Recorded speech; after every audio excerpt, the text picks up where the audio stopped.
Great. Well, my clock says 4 o'clock, so let's kick off. Welcome, everybody, to this breakout session, and welcome, Judith. Before we start, I will just give a brief introduction for Judith. Judith leads on assessment development projects for the British Council's Global Assessments team, which includes assessment design, item writing, test quality assurance, and bespoke assessment solutions for clients. Areas of expertise include research into rating, speaking, and writing tests, online rater training, rating scale development, and equality, diversity, and inclusion in testing. Judith has an MA in language testing from Lancaster University and is studying for a PhD at University College London Institute of Education. This focuses on rater design decision-making processes when marking speaking tests. Ms. Fairburn is the co-author of a book, Scoring Second Language, Spoken and Written Performances, which is currently in print.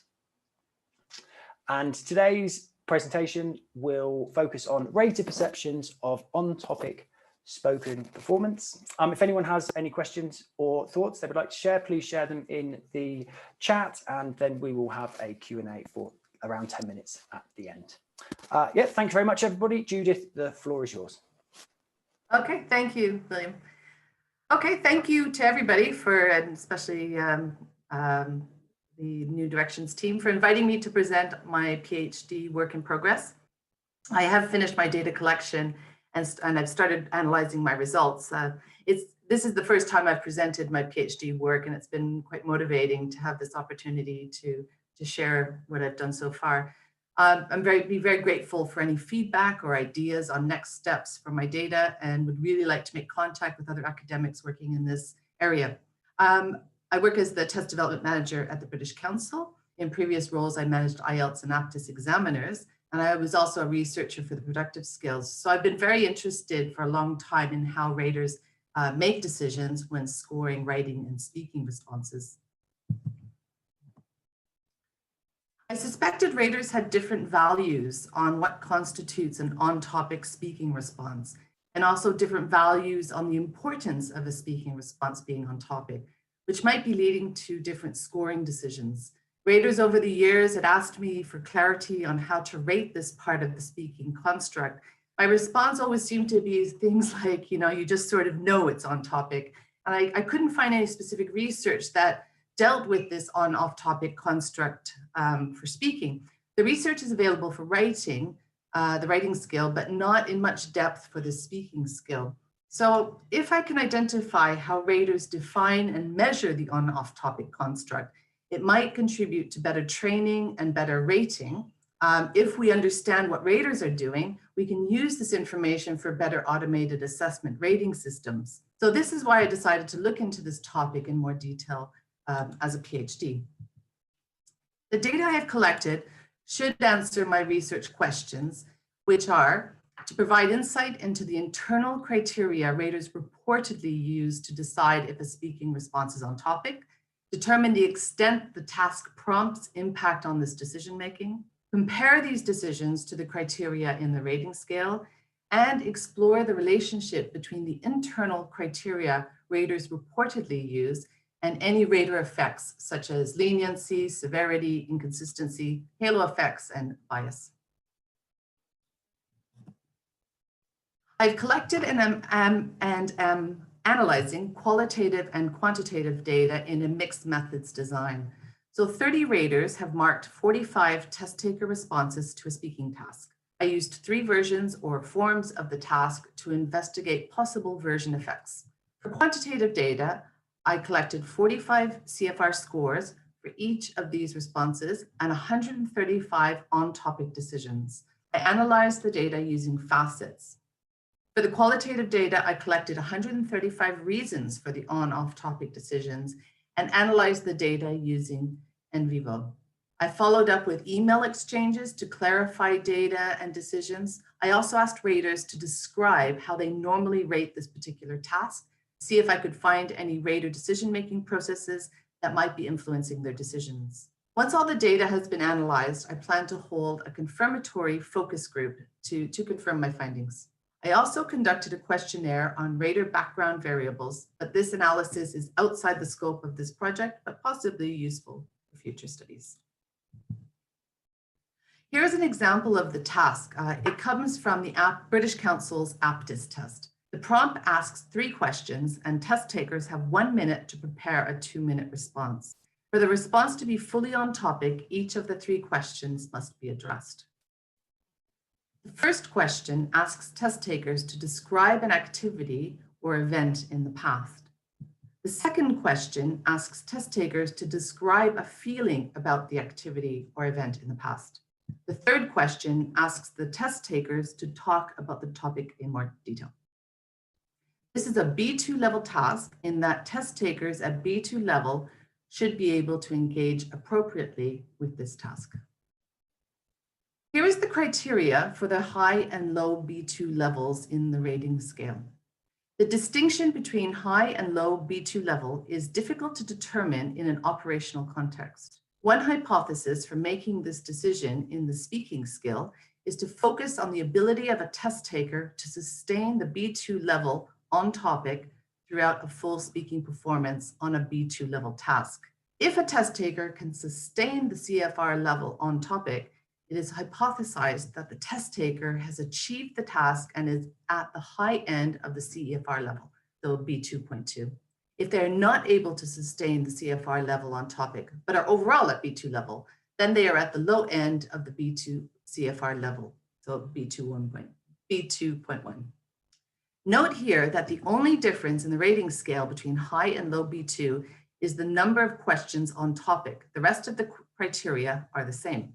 Because the construct of the Aptis task includes this explicit criterion for being on topic, it has provided a fantastic opportunity to narrow in on this on-topic decision making and possibly understand how raters make this decision. I conducted 3 pilots to identify test taker responses that were unambiguously at B2 level. Low, high B2 needed to be only due to on-off topic decisions. Responses that were given a low B2 in the pilots because of language level, the language level was not sustained, were dropped from the sample. So the sample for the main study was carefully selected and included interesting cases, extreme cases, and consensus responses. The aim was to focus the raters only on the on-off topic decision. I collected the decisions and explanations for the decisions. There are 3 questions in the task, and raters chose from a drop-down list whether each response was on topic, off topic, or borderline ambiguously on topic. The Aptis score column collected the CFR level raters gave to the response and is another quantitative data collection. It provides data so that the interaction between the score they would give to the test taker and their on-off topic decisions can be explored. I used multifaceted rationalysis facets software to evaluate the extent to which the rater's decisions, the on-topic, off-topic, or borderline ambiguously on-topic, as well as the overall CFR levels, were consistent with the decisions of the other raters in the sample. I investigated on-off topic decisions by prompt, by version, and overall. I then put the raters into categories of lenient, severe, and average based on their observed averages. So there were 30 raters, so 10 raters per category. I could then compare raters who were lenient or severe with on-off topic decisions across versions and prompts. I could also compare their on-off topic leniency or severity with their overall CFR score. You can see here the results for the first 5 raters. So some initial findings. There was only 1 misfit or overfit for the versions compared to the prompts, which had 14. So prompt 1 had the highest number of misfits or overfits. Remember that prompt 1 is the question, tell me about an event or activity in the past. This means that more raters were either inconsistent or overly consistent in their decisions on if the response was on topic. Why might this be happening? Well, we need to look at the qualitative data, which is the next topic in this talk.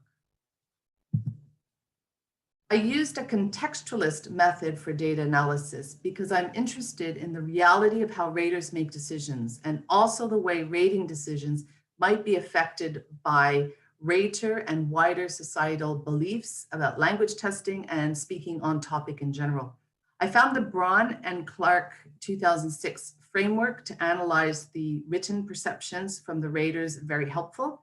My thematic analysis was inductive in that themes are linked to the data, and I did not use a pre-existing coding framework.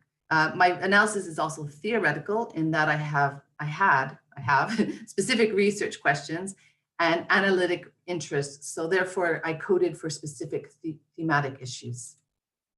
My analysis was at the semantic level. The themes were identified within the explicit or surface meanings of the data, and I was not looking for anything beyond what the raters had written.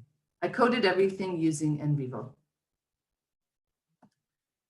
So here is an example of the categories that emerged from the thematic analysis. I then categorized raters into strong and weak perceptions and looked at their perceptions across prompts and versions. For the NVivo, this is an example of the NVivo coding. This would be the first theme for prompt 1, which I've called density of response. You can see that it further breaks down into 3 sub-themes and versions. So what did I find? The first area I've been calling sort of density or amount of response. So raters report different opinions on the amount of content, so depth and detail that is required for a response to be on topic. The data shows that raters have internal criteria that believes a response should be a particular length and cover certain areas. This made me reflect, is there a correct number of words that are required for a response to be on topic? Is repeating the prompt with a direct answer enough, even one word? So for example, how did you feel about it? I felt happy. Is that enough? Is it possible or even desirable to train raters on how long each part should be? So these are some areas that I'll continue to look into and continue my investigation. So raters also report different views on how clear the response needs to be for the response to be on topic. There is an overlap, sometimes an overlap, between clarity of response and pronunciation and fluency decisions. So is clarity important when marking on off topic, or is this part of fluency and pronunciation marking? Is another area I'm investigating. Prompt 1 in version 1 had 3 times more not enough detail or too brief than the other versions. One possible explanation is that raters expected test takers to speak more on this prompt because it was perceived as an easier prompt. In version 2, prompt 1 again, there were more depth, detail, and length noted. Could it be that it is easier to describe this prompt in depth or detail?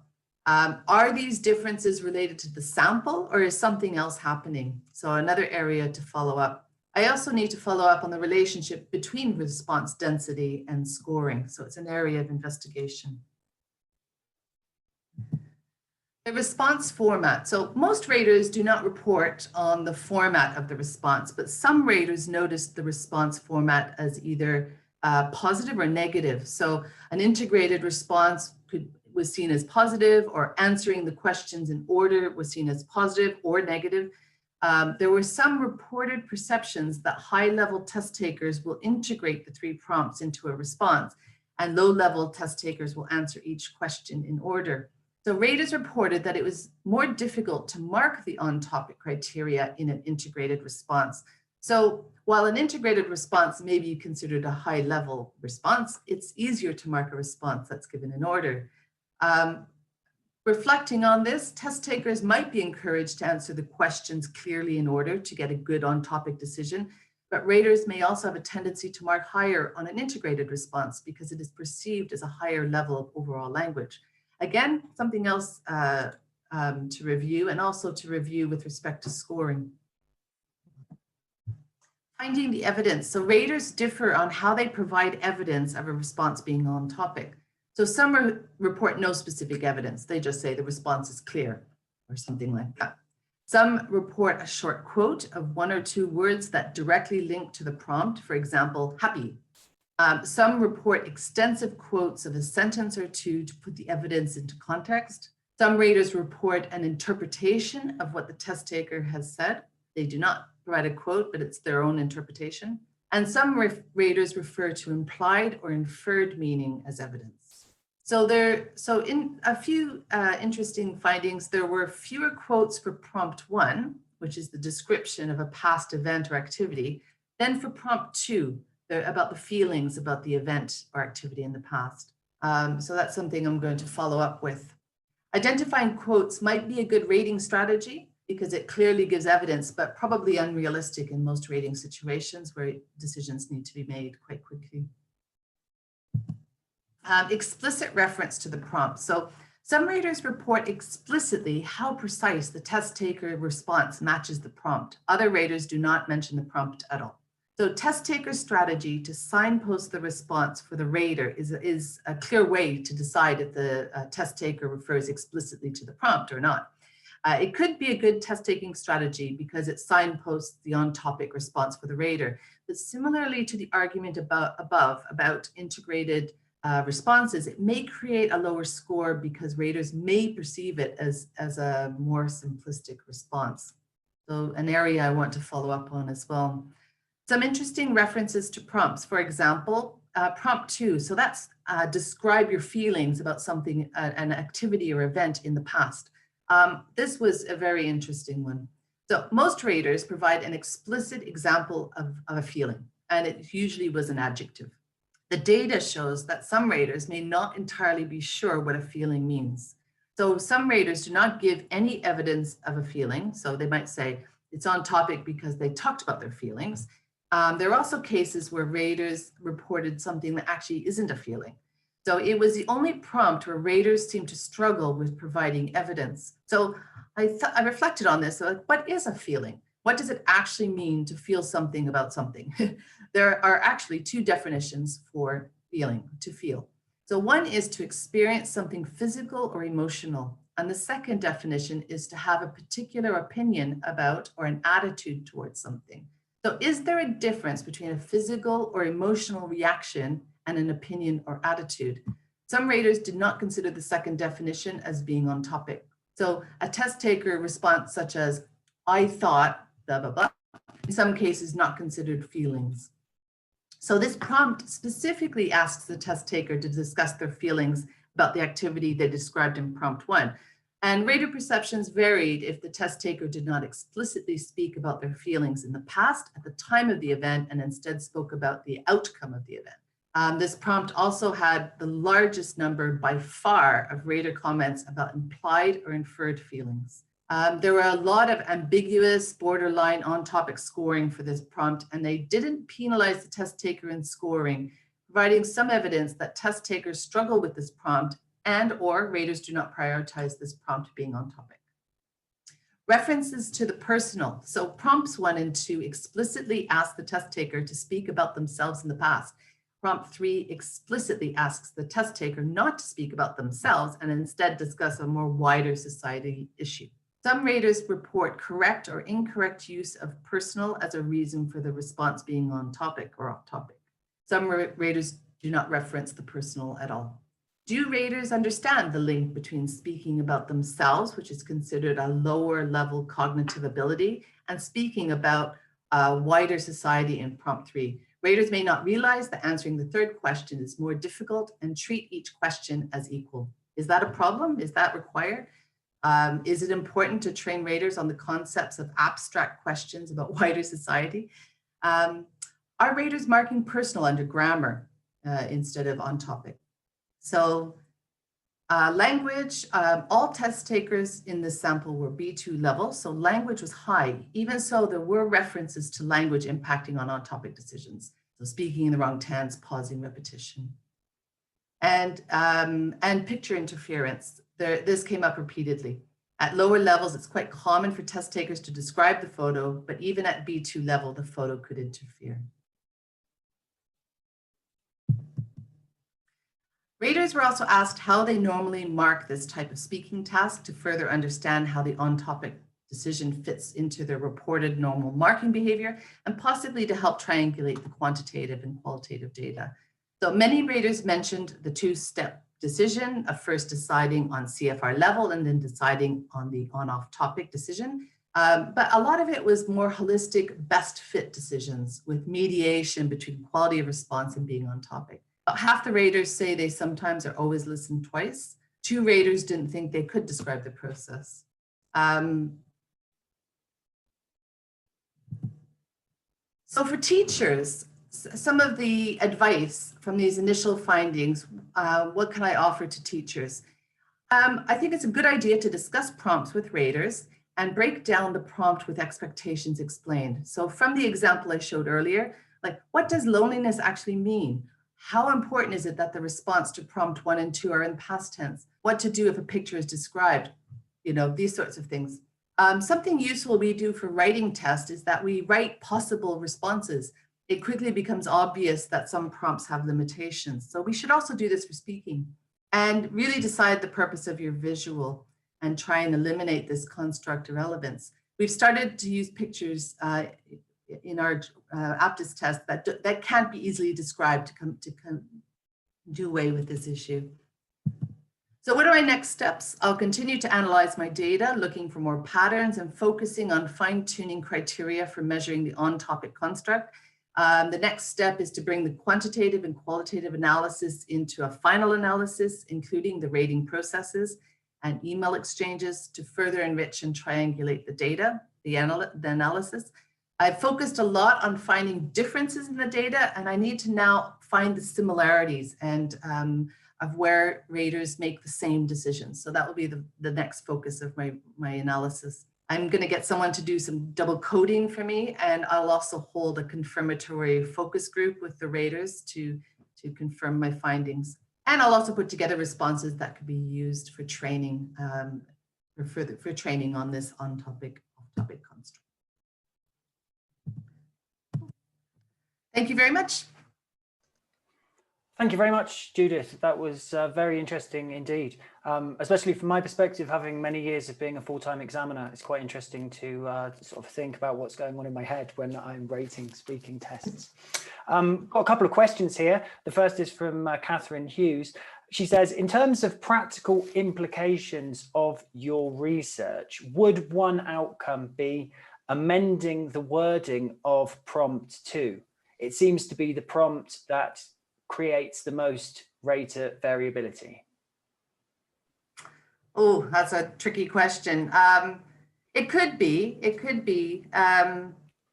It's either that or better training for the raters on what is a feeling, and maybe also better training for test takers on how to describe feelings. I mean, in a way, is it something that we want to train people to be able to describe a feeling in the past? I mean, is that something that we want to elicit?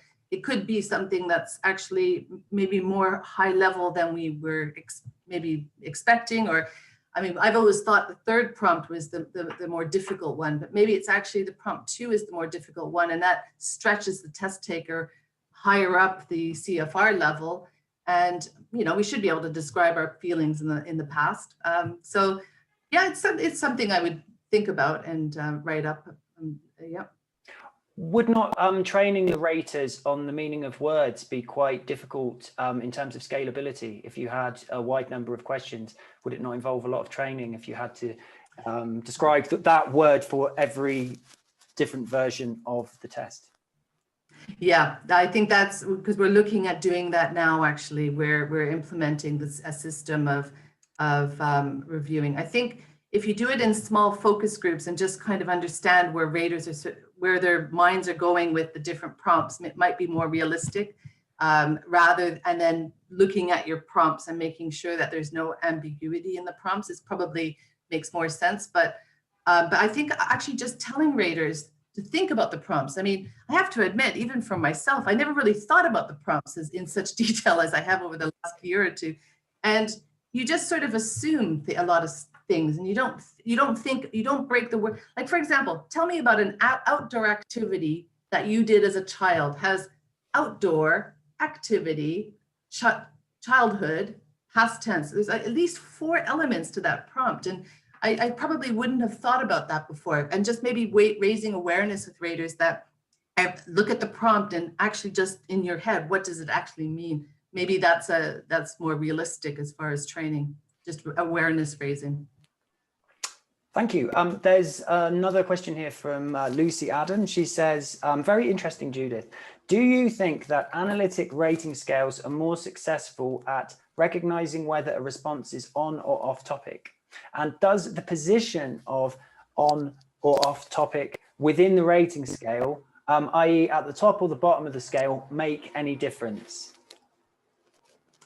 I think, well, there are pros and cons to holistic and analytic rating. I mean, one thing about analytic, you can break it down into the various categories, but sometimes the sum of all the separate categories might not be the whole of what someone has said.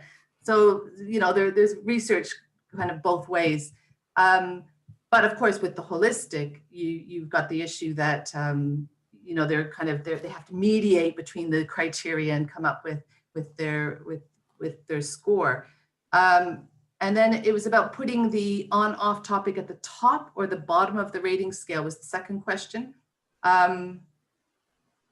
Yeah, it's a good question, actually. It's something I have been looking into with the data, especially with the rater processes. It's quite interesting how they actually discuss their rating process, and if they actually go for the on topic first or if they go for the language first, like sort of where the priorities are. So it's, I mean, at the end of the day, I think people have to integrate both, don't they? The language and the on topic, and that they're mediating between that throughout their whole decision-making process. Putting it at the bottom, I guess you would focus more on the language, and then you would say, okay, check if they're on topic. Putting it at the top, maybe raters decide that that is more important and they look for that first and then think about language. So yeah, interesting area to explore further, definitely.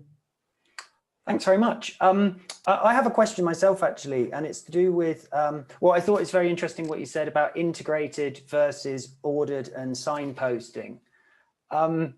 Yeah, where do we draw the line? Because if you have a low-level candidate that is using lots of signposting, but they're using it in a clunky manner versus a high-level student who's using it well, like how do we draw that line in the rating scale between the two? And the same goes for integrated versus ordered, because if you encourage a low-level student to give an integrated answer, they may struggle. Whereas if you get a high-level student that uses an ordered setup, you might find that actually they don't get as high a grade as they should get because they're limiting themselves. Yeah, I mean, it's one of the reasons I focused only on B2 level responses. I started off looking at B1, but it becomes too complicated to look at this. So I'm looking only at B2 level test takers who should be able to integrate a response. I mean, that, you know, they're not low level. So I haven't specifically looked at that area. And yeah, I mean, what was the specific question? Sorry. Well, have you got any ideas about how to measure it?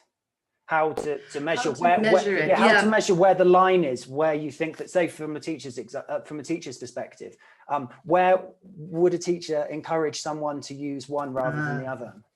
Yeah.